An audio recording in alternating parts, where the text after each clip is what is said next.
So welcome to this Positive Luxury webinar. My name is Claudia, said is Alyssa Auberger, and I'm a partner at the law firm Baker McKenzie.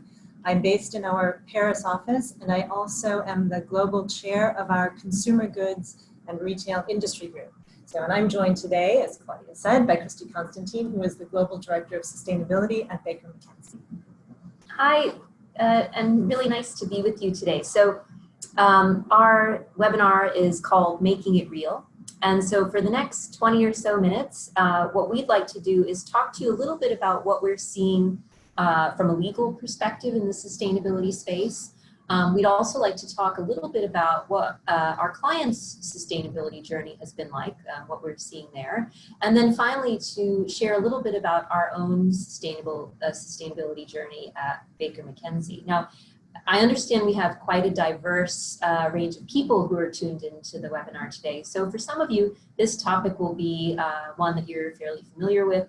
For other people, we realize it's really kind of a new subject. And so it will be really interesting to hear from you in the question portion, to kind of fill in things that are on your mind. But I guess before we get started with that conversation, I wanted to first ask you, Ali, if you can talk a little bit about the firm's industry strategy, and in particular, how that has helped us to connect with some of our clients in the luxury sector and beyond on sustainability topics. Yeah, sure.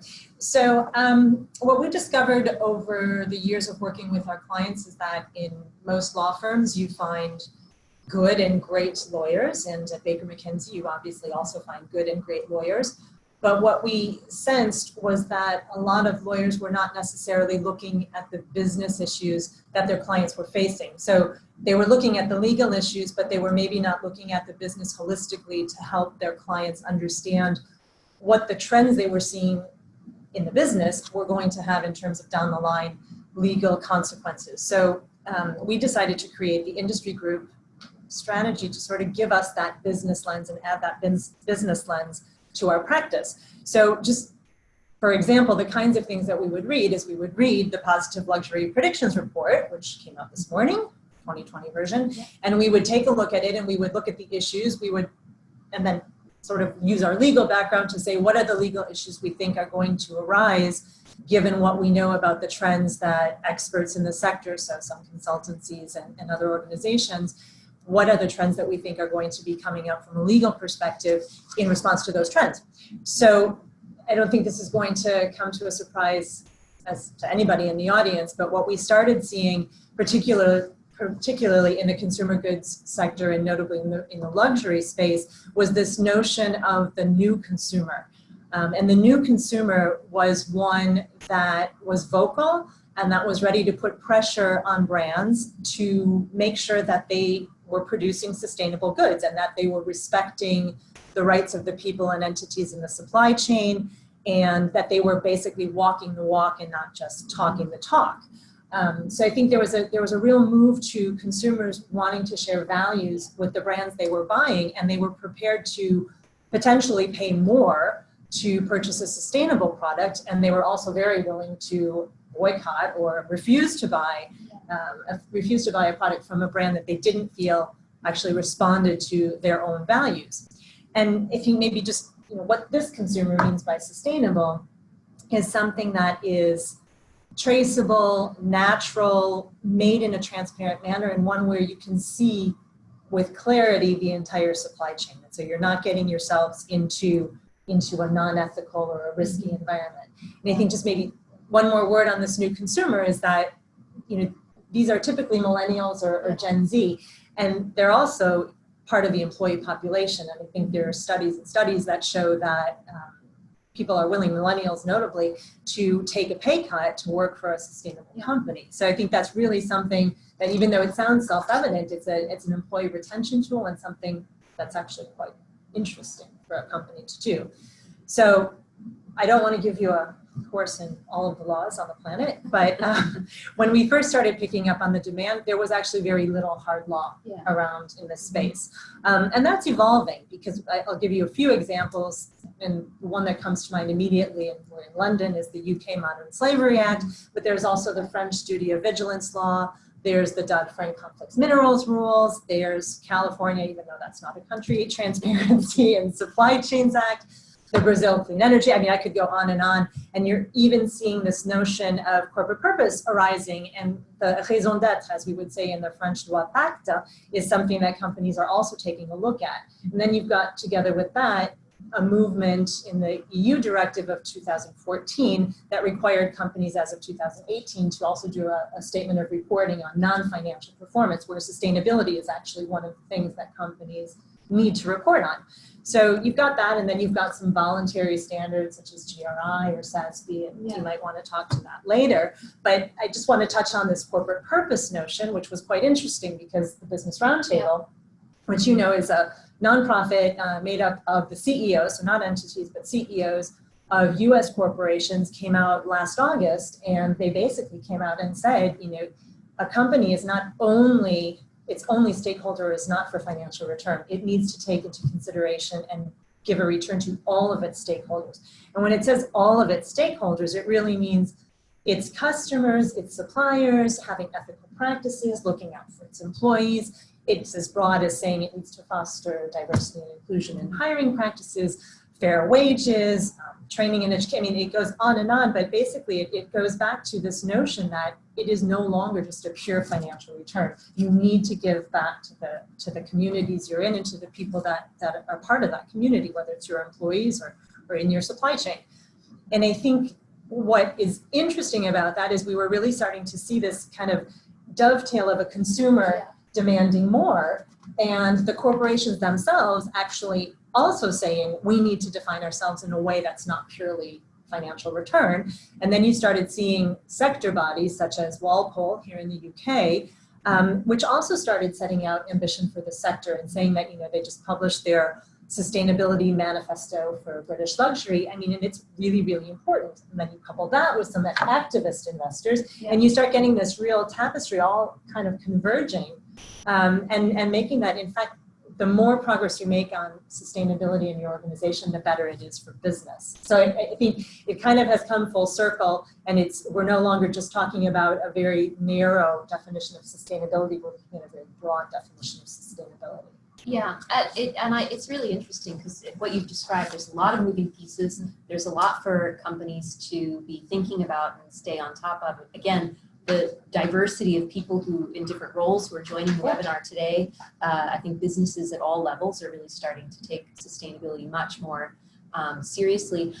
I'm curious to maybe follow up on, you know, some of the kind of specifically legal aspects you were mentioning before. You know, I'm curious, this whole kind of tapestry, as you describe it, how is that really starting to shape corporate thinking on the sustainability, specifically from, in terms of companies thinking about this through the lens of risk management, as well as compliance potentially. And then also, you know, what does it mean for who in the corporation is, you know, compared to years ago, who's now really charged with focusing on sustainability? So I'll take the last part of your question first. So what we were starting to see is that sustainability was such a big deal because there was this pressure kind of coming from all sources and all sides. And getting it wrong, getting it right is great, getting it wrong can be disastrous. So what we saw was that this was an issue that was now really getting the attention of the C-suite. So the top management of the company and the board of directors. So I mean, you were really seeing that, you know, that and the corporate purpose, you're now at a level of discussion that's very high up in the organization. So it's not the sustainability department working in a silo and the legal department working in a silo. It's really everybody taking this to heart to find a solution that works. So referring to the tapestry of people that may be in the audience, what you see is you really need to be working hand in hand. Your legal team and your compliance team can help you identify what objectives you want to set, and that can either be because you've identified a massive risk that needs to be corrected. It can also be, if you don't meet the objective, let's assess what risk that could have. So you'll have your compliance team coming in and helping you audit and identify risk. You'll have your legal team helping sort of quantify and identify how they want to go. And then you've got, obviously, the sustainability team in the middle of all of that. educating and implementing a lot of the practices. And all of that goes up to the C-suite, because it needs to get blessed and have sort of the buy-in of top management. So I guess in terms of your question on risk, yes, clearly there is a risk arising from consumer backlash. I mean, that's one risk, and the risk of litigation. But there's also what we would define as the extended enterprise. And when I say extended enterprise, I mean you've got this company in the middle, and then you've got this constellation of third parties with which it does business or who work with it in some capacity. And all of those stars in that constellation actually potentially expose the company in the center to risk. So whether it's your employees, your franchisees, somebody in your third-party supply chain that's not respecting either modern slavery restrictions or engaging in human trafficking, or if you find corruption lingering somewhere, all of that comes back to the center. And so I think that's another reason why, why companies started saying they really needed to take this seriously at the top. So again, that comes back to involving your legal department, identifying the issues, identifying the objectives and the risks, and then figuring out how you want to address them. Yeah. And it's interesting from Baker McKenzie's perspective. We have really evolved in our own thinking over the last few years, viewing ourselves as a business, thinking about, okay, we see the journey our clients are going on. We want to kind of undertake the same effort with the same and level our clients of rigor. Demand it. And our clients, yes, it's true. They do, and they're often very delighted and pleased to know that as a organization we take sustainability so seriously. And I guess just in terms of what might be useful to share with the attendees on in terms of our own journey,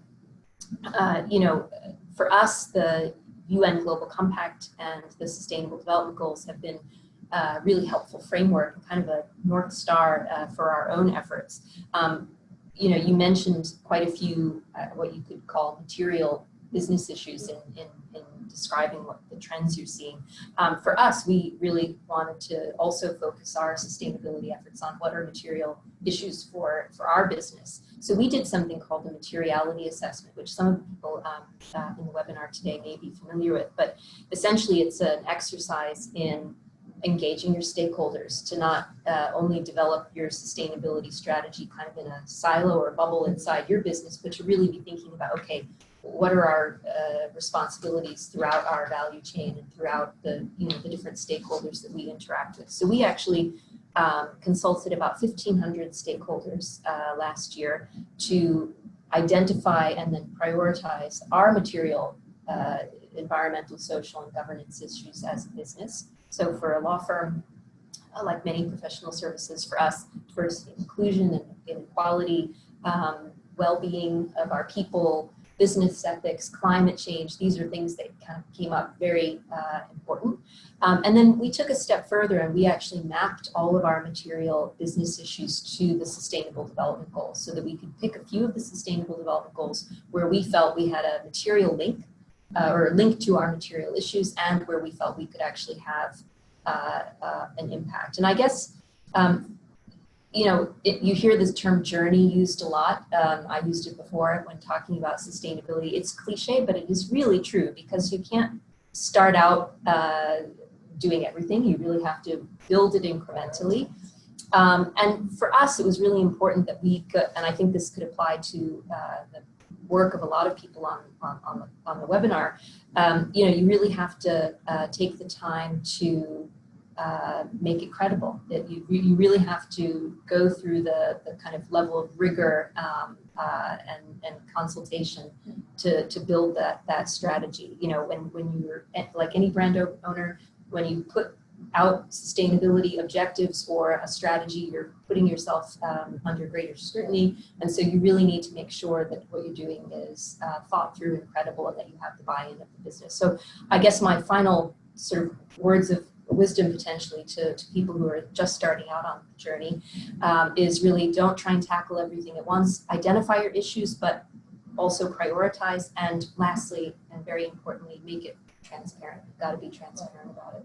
Yeah, no, I totally agree. And to come back, I mean, I think it also goes to that shared values thing, right? I mean, our clients, like anybody's customers, want to share values with us. So it's important to have that. I think the other thing I would maybe mention is we decided back in early 2019, as you know, to host an event at the UN with the support of the UN Global Compact. And my message there is what was interesting is we brought together a variety of people from boards of directors, general counsels, sustainability teams, and not just from the consumer and luxury and fashion sector, but also from sectors like oil and gas who have been faced with these challenges for a long, long time. Yeah. So, there's a lot to be said for learning from people who have been through the journey, yes, even if they're not in your specific industry. Yeah, there's a lot of stuff that applies there. Yeah.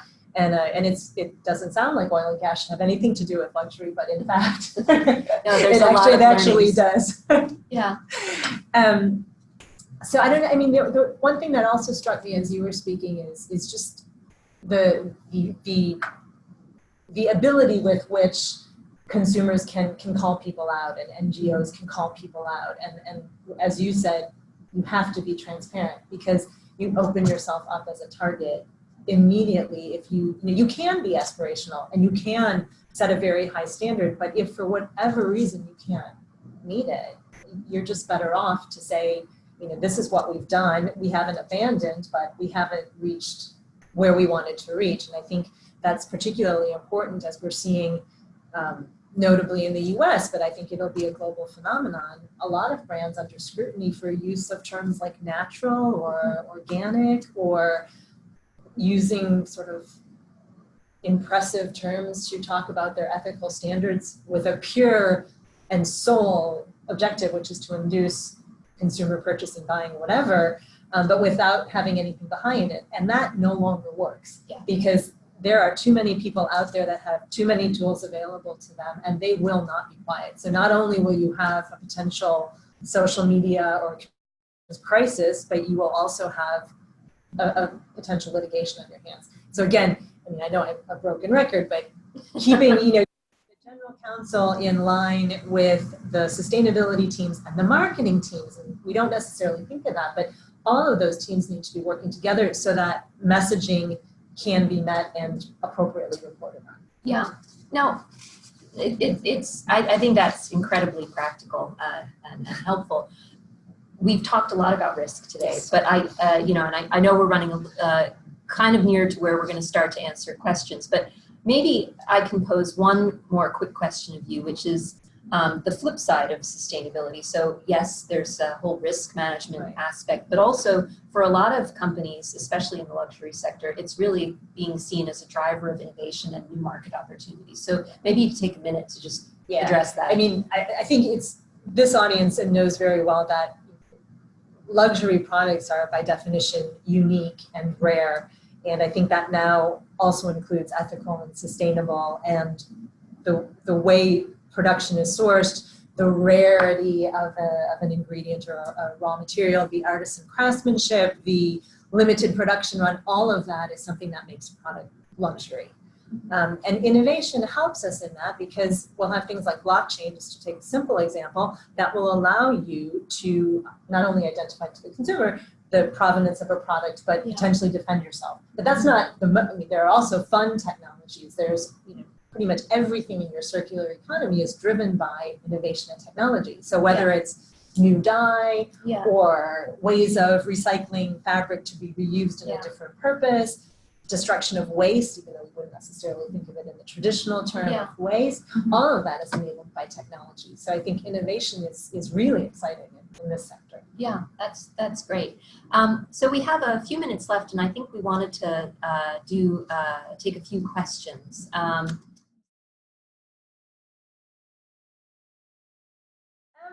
I think my take on that would be, first of all, the C-suite is a great place to start because it's the tone from the top. So if you've got the buy-in of the C-suite, you're already well on your, and I think you can identify with that. You're well on your way on your sustainable journey if you've got the C-suite. How do you get it to trickle down? I think it really is things like working with the various departments in your company. I've said it a million times: legal, sustainability, compliance, but maybe creating training and making sure that you have people on board, that you're explaining things in basic terms, that you're explaining why you're focusing on these objectives and not on certain others and what they can do. I think there's a huge educational element so that people know why we're doing what we're doing. Yeah, I would agree. I think tone from the top is really critical, and I think leaders have business leaders have actually, not only within their own companies, but in terms of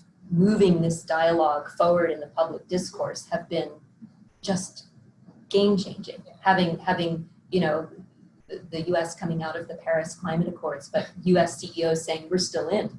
I mean, I cannot underestimate the power of leadership. So, okay, we've got another question here.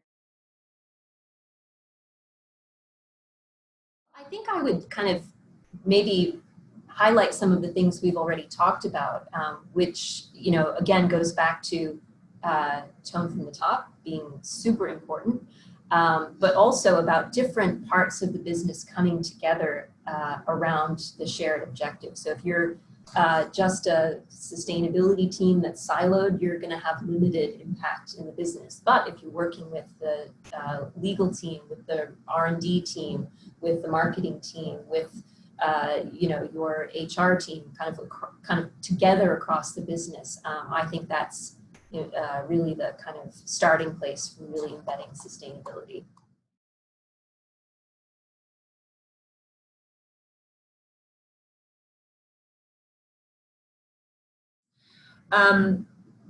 I think that we will see, and I know that there is already some draft legislation in the US on that term of natural. So I think there's clearly, whereas too much law might be not so exciting, it does help give you some boundaries and something to measure yourself against. And at least from a consumer perspective, I think it gives you much more protection. So I do think that there will be additional legislation and regulations coming out on uses of terms like natural that can be tied to concrete things. Yeah, I would agree. Okay, next question. How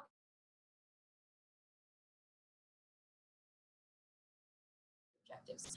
This is a great question, and I think it kind of goes back to that discussion you or the kind of dichotomy of aspirational versus achievable. It's a really hard line or tough line to balance, but I think I would say that it's important before making any public statement or publishing any kind of targets that you do undergo a fairly rigorous process, like we were describing before, that where that you've engaged people in the business, you've set realistic and achievable goals, that there's a process in place for monitoring the progress toward those goals, for quantifying, for being able to be transparent.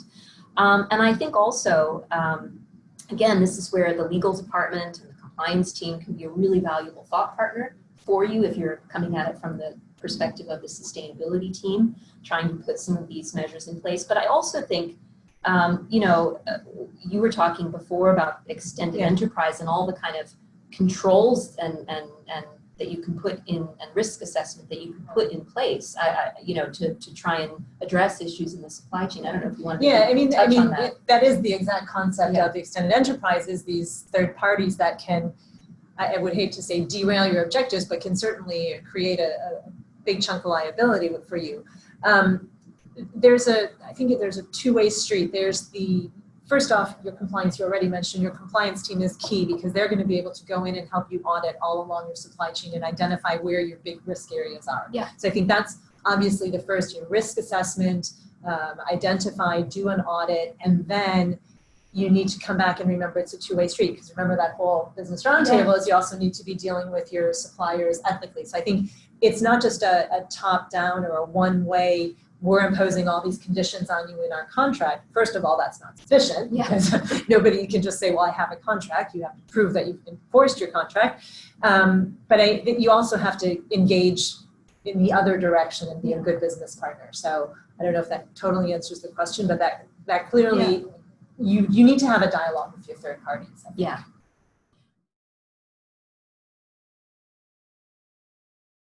I mean, hard to answer that in just a minute, but I think some of the opportunities you mentioned in terms of innovation, and understanding your extended enterprise. I would also say that kind of collaboration is really important. I think you're seeing this more and more with throughout the consumer good and retail sector, but especially in fashion. You're seeing lots of organizations coming together pre-competitively around, improvements around cotton production or Reduction monitoring of for water. reduction of water, reducing plastic. So I would say one key I think is really important is no man is an island. You have to work together because these are such big challenges. No one company can tackle them alone. Yeah. And the sector is clearly very, very committed to reducing its carbon footprint and embracing more renewables. I think that's another very consistent solution or first step for some of these issues. Amazing. Thank you. I think it was the last question. But thank you very much, Christie and Alyssa. It was very interesting. And we were pleased to have you on this webinar. Just to let you know, thank you. Just to let you know, if you have any additional questions for Christie and Alyssa, you can submit them to marketing at positiveluxury.com, and I will make sure to forward them to their team. Thank you again. I hope you enjoyed the webinar. Thank you again, Christie and Alyssa. Thank you. Bye-bye. Bye. And see you soon. Speak to you soon. Yes, Bye. take care. See you Thanks. soon. Bye.